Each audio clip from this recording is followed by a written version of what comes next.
Hola, ¿qué tal? Saludos, muy buenas tardes a todos. Bienvenidos a este espacio que comparto cada tarde con los abogados de Gallardo Law Firm. Y hoy tenemos una invitada especial. Tenemos a Naya Cruz Fonseca, una joven cubana que fue víctima de estafa con este tema del parol humanitario. Yo titulo el live porque así fue, ¿no? Pagó por adelantar su parol humanitario y terminó en una cárcel federal. Gracias a Dios está aquí para, bueno, y gracias al trabajo de los abogados de Gallardo Law Firm, está aquí para contarnos su historia. Naya, te agradezco infinitamente que estés con nosotros porque además te he molestado hoy hasta el cansancio, te tuve en la radio, te tuve en la televisión y ahora te tengo aquí en las redes, pero es muy importante porque lo hemos dicho tantas veces y la gente a veces no aprende de la experiencia ajena, pues por eso los traigo en primera persona para que ella se los cuente. Bueno, primero, muy buenas tardes, Naya, bienvenida. Buenas tardes, Mario, gracias. Buenas tardes, Ismael. Y por favor, cuéntanos cómo fue este proceso, cómo fue, es decir, desde que saliste de Cuba, cómo fue todo esto, cómo terminaste en una cárcel. Cuéntanos, por favor. Bueno, como todo el mundo sabe ya, mi novio me puso el parol desde aquí de los Estados Unidos, él mismo, en la página de UCI en enero. Estuvimos esperando 6 meses y como no llegaba, bueno, decidimos adelantar el proceso mediante una supuesta abogada en internet. Y bueno, esta abogada dijo que ella se iba a encargar de hacer todo el proceso. Yo no tuve que hacer nada en la página de CBP, en la aplicación de CBP One. Ella se encargaba de todo, solamente había que enviarle mis datos y ya. Al salir del aeropuerto de Holguín, no hubo ningún problema, incluso antes de hacer el check-in, me quitaron mi autorización de viaje y la revisaron y todo, se suponía que todo estaba bien. El problema fue al llegar a Estados Unidos, en emigración a Estados Unidos. Que fue, si llegaste a Estados Unidos y cómo fue la situación. Bueno, al llegar a emigración a Estados Unidos, eh, enseñé el papel y me dijeron, no, parol, bueno, los de parol para otra oficina y nos llevaron a todos para una oficina aparte y empezaron a procesar nuestros datos. Me tomaron las huellas, pero al poner mi número a alguien en la computadora no salía nada en el sistema. Y me dejaron ahí al final y empezaron a pasar a los demás y a mí me dejaron ahí esperando. Qué triste. Y ya luego me explicaron que mi papel era fraudulento y me hicieron un interrogatorio y me tuvieron detenida en el aeropuerto hasta por la noche. Y gracias a Dios que tú sabías inglés y te pudiste defender un poco ahí y entender también lo que estaban hablando los oficiales, porque si no, imagínense usted, acaba de llegar a un país que usted no conoce, con unos oficiales que usted no tiene ni idea, y de pronto te enteras de que tus papeles son falsos y que te van a detener. Entonces, terrible. Tú me contaste que en ese momento, en el interrogatorio, hubo una pregunta que fue la que te salvó. La pregunta decisiva al final del interrogatorio fue, ¿usted tiene miedo de regresar a su país de origen? Esa fue la pregunta que detuvo mi deportación automática, que cambió mi vida. Exacto, porque conozco otros casos de personas que le ha sucedido lo mismo y están hoy en Cuba, están en Venezuela, están en Nicaragua, los han deportado de inmediato. Y a partir de ahí te llevan entonces a una prisión federal. ¿Cómo fue eso? ¿Cómo te sentiste? Ay, horrible, horrible. Me sentí yo una asesina, no sé. Cuando estaba en la celda porque en el aeropuerto me metieron en una celda, me sacaban eventualmente para hacerme preguntas en el interrogatorio, para que firmara, etcétera, y me volvían a entrar. Y cuando vi a un policía parado con las esposas y con los grilletes en la mano, ahí empecé yo, me rajé en grito, llorar de una manera desconsolada. Y me decían, tranquila, no te preocupes, esto es parte del protocolo, es un proceso para que puedas ver al juez de migración, te vamos a llevar para una cárcel federal. Cuando me dijeron, una cárcel. Ay. Y para allá me llevaron, ahí estuve 2 noches en una cárcel federal, horrible, horrible. Entre delincuentes. Entre delincuentes había una loca con frente a mi celda, gracias a Dios estaba en celdas apartes, cada persona en una celda, y había una loca frente de mi celda que se daba golpes contra la celda y gritaba cosas raras. Qué miedo, pasé los 2 días enteros llorando desconsoladamente. Y de ahí te llevan a un centro migratorio a esperar a ver si te deportan o no. ¿no? Sí, eso fue una historia graciosa porque me dijo una oficial, no, tú te vas hoy. Y yo feliz creí, no, chao, me van a soltar, me voy. Y me sacaron de la celda y me llevaron para otra, me devolvieron mi ropa y todo. Y yo feliz, no, ya me voy. Cuando vi que me sacaron de la celda y habían otros oficiales que también con esposas y grilletes que me iban a esposar de nuevo, yo, ¿qué pasó? Qué feo. Y ahí entonces me llevaron para el centro de migrantes. Que ya eso no era más bien una cárcel, ya estaba más suave. Ya, y ahí estuviste durante 2 meses. 2 largos meses. 2 meses. Abogado, bueno, hay alguien por aquí, Ann Rodríguez, dice, ¿esa autorización de viaje te llegó por correo de USCIS? Evidentemente no, le llegó por un correo falso. Es decir, todo esto, y es lo que hemos dicho una y otra vez, hay mucha de esta gente que cobran y lo que hacen es que te envían documentos falsos. Yo no sé si están de acuerdo con el aeropuerto de Cuba y no sé cómo fue, porque por ejemplo, a ella la dejaron salir de Cuba y llegar aquí a Estados Unidos. Cuando llegó a Estados Unidos fue que los oficiales de inmigración dijeron, todo esto es falso. Entonces, uh-huh. El correo sí llegó a mi cuenta de Gmail como si fuera de UCI. Sí, tenía el logotipo, todo. Sí, aparentemente parecía de UCI. Pero era de .gov del gobierno, era arroba USCIS.gov. No recuerdo. En el aeropuerto ellos lo revisaron, pero yo no. Yo he visto correos supuestamente de UCIS que no son de UCIS. Te ponen UCIS parol humanitario arroba gmail.com. Eso no es de UCIS, aunque tenga el logo de UCIS. Es decir, abogado, por favor, explíquenos por qué fue tan difícil este caso y por qué demoró tanto tiempo ella ahí en este centro de inmigración. Bueno, el primer obstáculo que tuvimos en este caso, que es cuando una persona es acusada de fraude a la entrada a los Estados Unidos, esto es una prohibición para que esa persona pueda obtener asilo y también una prohibición para que la persona salga del centro de detención. Es decir, cuando tú estás acusado de fraude, tú eres sujeto a detención mandatoria durante el proceso tuyo de inmigración. Entonces, también iba a ser una prohibición para que ella pudiese hacer asilo, aplicar al asilo y ganar un caso de asilo. Solo podía aplicar a un withholding o removal. Entonces, nada, ese fue el primer obstáculo que tuvimos que vencer, ya que tuvimos que lograr desestimar el cargo de fraude, que se logró desestimar el cargo de fraude después de 2 audiencias, después de someter varias evidencias, de enviar mociones y brief al juez. Tuve 2 audiencias en la cual la segunda logré desestimar el cargo de fraude, que bueno, fue lo que abrió la puerta a que entonces pudiese solicitar a los oficiales de detención que liberaran a Naya, ya que ella no tiene un cargo de fraude y no estaba sujeta a detención mandatoria. Pero al ella ser un arriving alien y haber ganado un miedo creíble como lo ganó, solamente un oficial de deportación es quien puede dar la liberación bajo la autoridad de parol. Ella no tiene derecho ni a fianza por un juez, ni a fianza por un oficial de deportación. Entonces tuvimos que usar argumentos bien persuasivos. Fueron 3 solicitudes de liberación que se hicieron, en la cual finalmente logramos que Naya saliera después de muchas conversaciones, incluyendo supervisores desde el centro de detención. Pandorita pregunta, ¿cómo no hizo CBP? ¿No escaneó la cara y el pasaporte? No, no lo hizo. Ella le llegó un correo electrónico ya con su permiso de viaje. Entonces ella cogió y viajó pensando que era así, que era así de fácil. La supuesta abogada fue la que supuestamente hizo todo eso, valga la redundancia. Ella me pidió la foto de pasaporte y foto mía de frente porque ella iba a hacer todo eso. Imposible, porque no, eso tiene que ser en persona. Era imposible. Pero bueno, Naya, por favor, tu mensaje para todos los que están esperando el paro humanitario y los que constantemente siguen en estos procesos. Yo he hablado con personas en Cuba que los han regresado por este mismo tipo de prácticas. Por supuesto, están en Cuba y no quieren hablar, pero por favor, tú que fuiste víctima de todo esto y has pasado 2 de los peores meses de tu vida, por favor.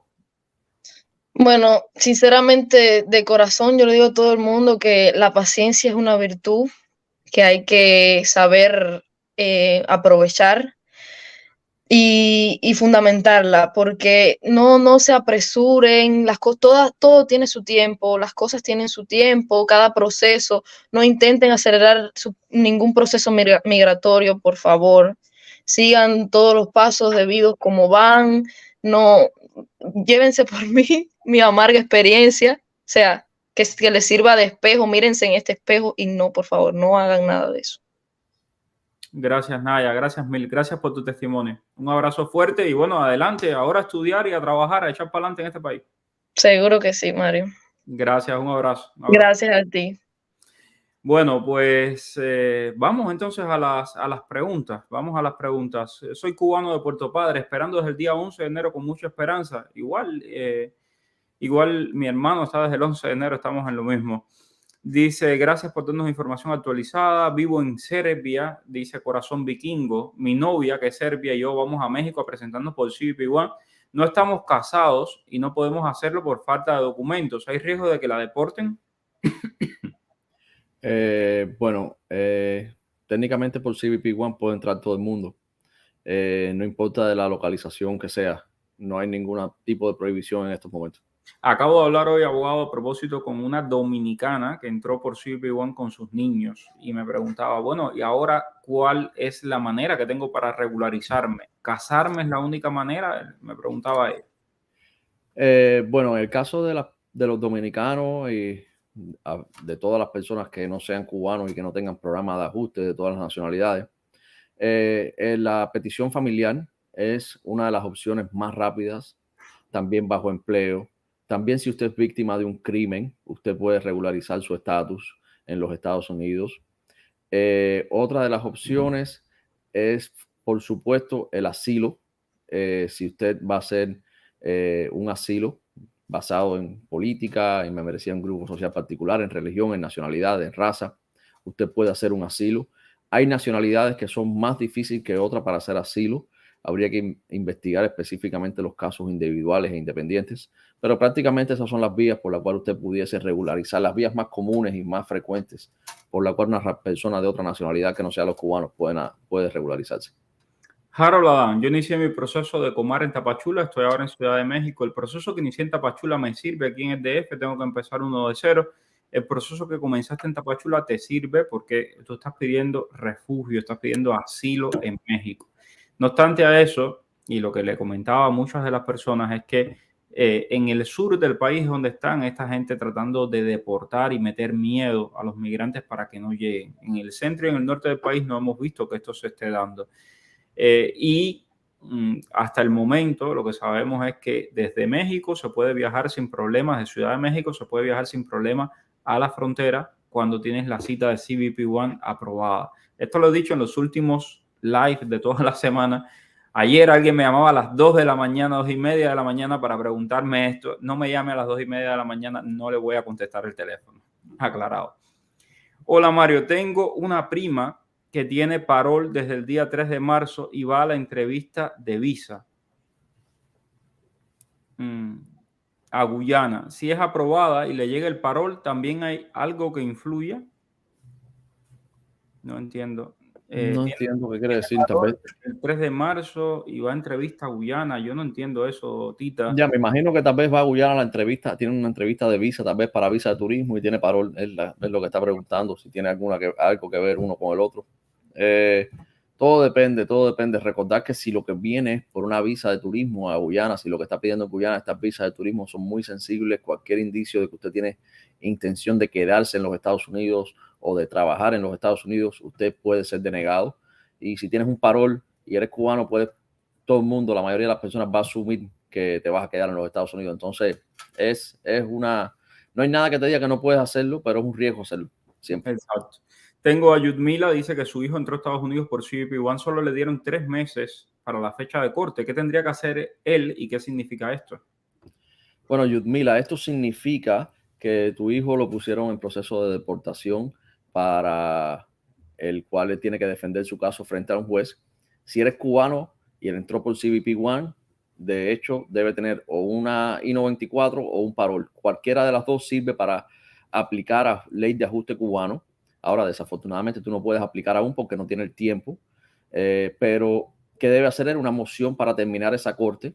Al estar tan cerca, yo les recomiendo que también, si no puede cerrar la corte por papel, contrate un abogado para que vaya con el abogado a la corte y haga la moción oral frente al juez. Si no contrata abogado, de igual forma tiene que ir a la corte, porque si tiene parol o I-94 o lo que sea que tenga y no va a la corte, le van a dar una carta de deportación. Ojo con eso, que vaya a la corte. Porfa, ¿por qué no se puede hacer 2 aplicaciones de residencia? No entiendo qué me quieres decir. Yo tampoco entiendo. Pero bueno, me imagino que si haces una aplicación de residencia, esa ya es tu aplicación de residencia, ¿no? ¿Para qué vas a hacer otra? Entonces, yo presenté hace mucho, nunca me dieron respuesta de mi residencia. ¿Puedo volver a hacerla? Esta es la misma persona que estaba haciendo la pregunta. Bueno, lo normal es que si presentaste y no te han dado respuesta nunca, es hacer una solicitud o una reclamación oficial a USCIS de que está fuera del tiempo de procesamiento. Hay que ver, pero la solución no es hacer una segunda aplicación, es hacer una reclamación a USCIS.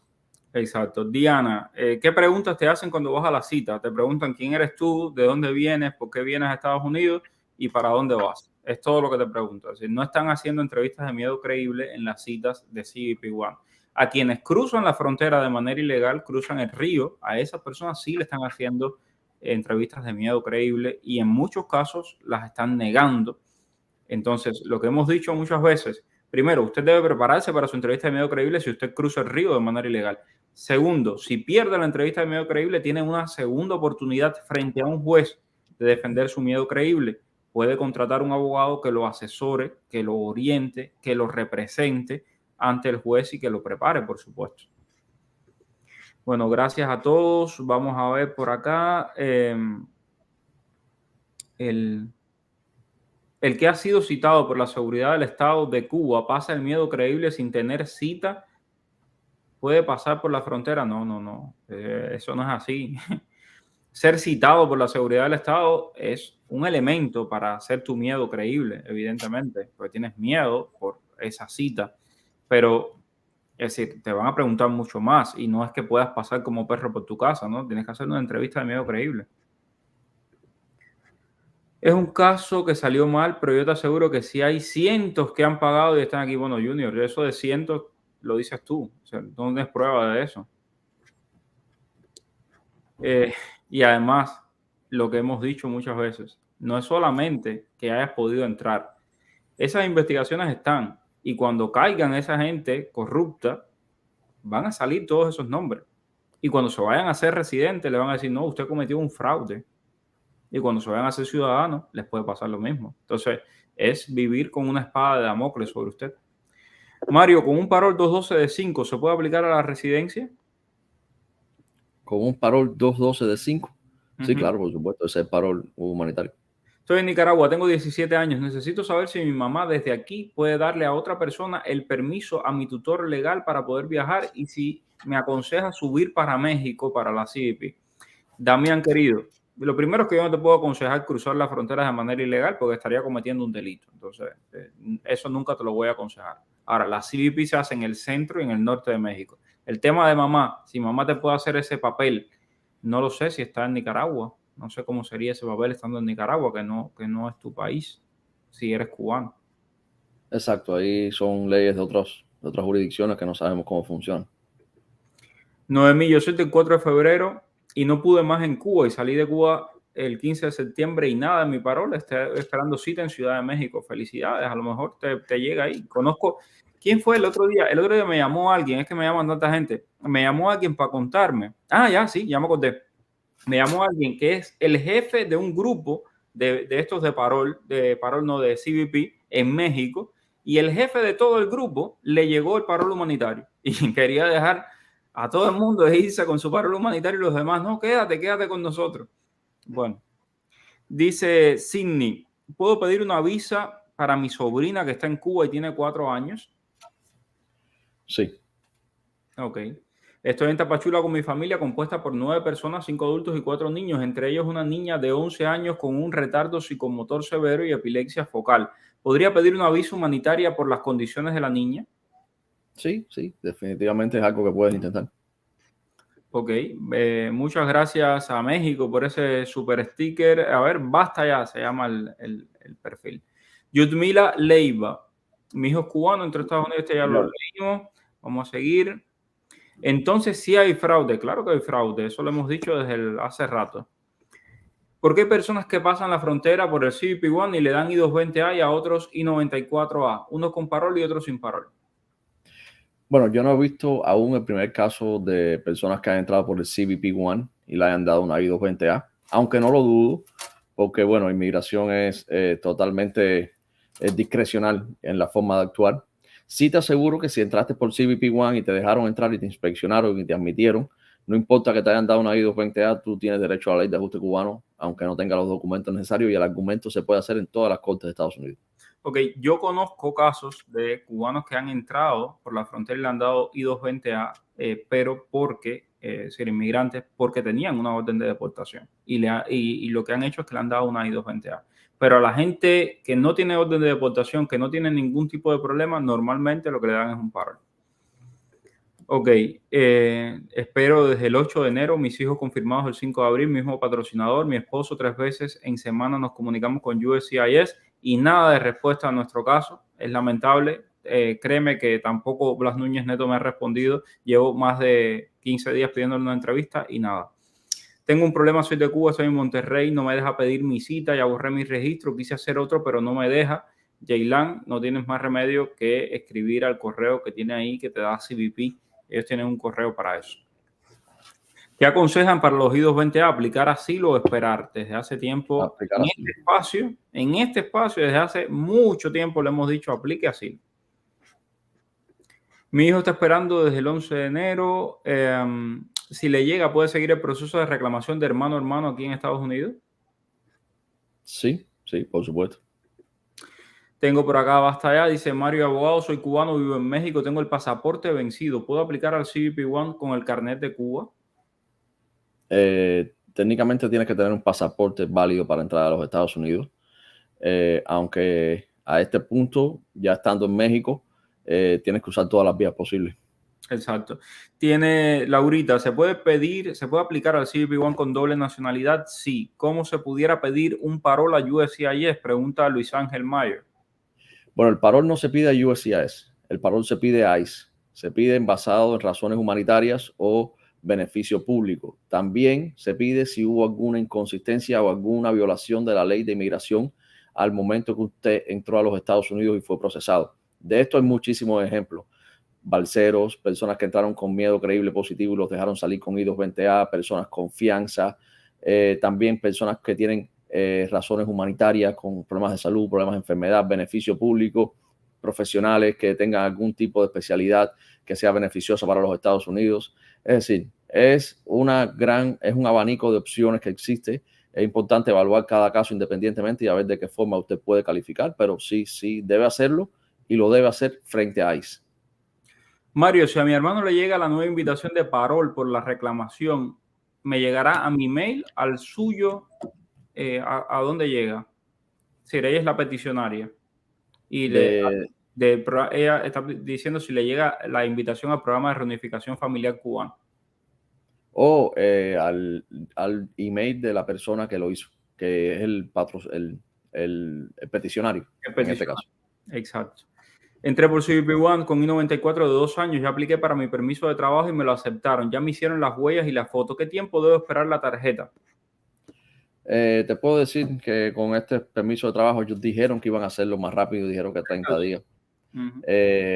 Todavía tenemos que verlo en práctica puesto así de esa forma, pero por lo general 2 meses, tal vez un poco antes, un poco más, variaciones bastante. El orden aleatorio da lugar a que se cuelen los que pagan porque es a discreción de un oficial. Mira, Junior, el caso que vimos hoy, que es el caso más, yo diría, más llamativo que hemos visto de este tema de fraude con USCIS, no pagaron a USCIS. El permiso de viaje era falso. Cuando entró a Estados Unidos se dieron cuenta. Y hemos visto otros casos igual de permiso de viaje falso a los cuales viran para sus países. Entonces, ¿que puede haber corrupción? En todos lados puede haber corrupción. Pero créeme que eso no se queda impune y los van a buscar. Y cuando los agarren, van a caer todos los que estaban en esa corrupción. Ok, seguimos. Si mi papá es ciudadano mexicano y yo soy mayor de 21 años, ¿cómo puedo ir a vivir con él a México? Osniel, ahí necesitas asesoría de un abogado mexicano especializado en leyes mexicanas, porque el abogado Ismael es abogado aquí en Estados Unidos. México tiene otras leyes. Esa autorización bueno, esto ya es de lo otro, ya lo habíamos leído. Hola, Mario Abogado, a mi nuera se le vence el pasaporte en junio del 24, tiene puesto el patrocinio, aún no ha llegado. ¿Crees que ella tenga que hacer un pasaporte nuevo? Porque hay que poner con tiempo la carta con el nuevo número de pasaporte. Sí, bueno, en junio del 24. Todavía queda tiempo. Ya queda tiempo. Dale por lo menos, qué sé yo, unos meses, pero todavía tienes tiempo. Ok, vamos a ver. Seguimos por acá. Que es cierto que el 22 cierran los permisos de vuelo en México. El 22 lo que va a pasar es que les van a exigir a las personas que hagan escala en México, una visa de tránsito. Eso es lo que han dicho. Las personas que hagan escala, repito.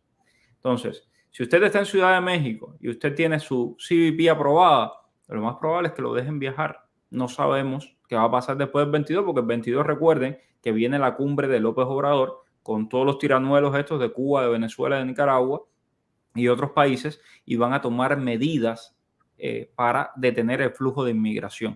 No sabemos qué va a pasar después del 22. Y en cuanto yo tenga información, se la voy a estar compartiendo, pero hasta el momento no hay mucho más de información. Gracias, Nereida, por esos cariños. Vengo por acá. Tengo el paro puesto, tengo un viaje personal a Rusia, no te afecta para nada. Ok, buenas tardes, ten cuidado con la guerra, ¿eh?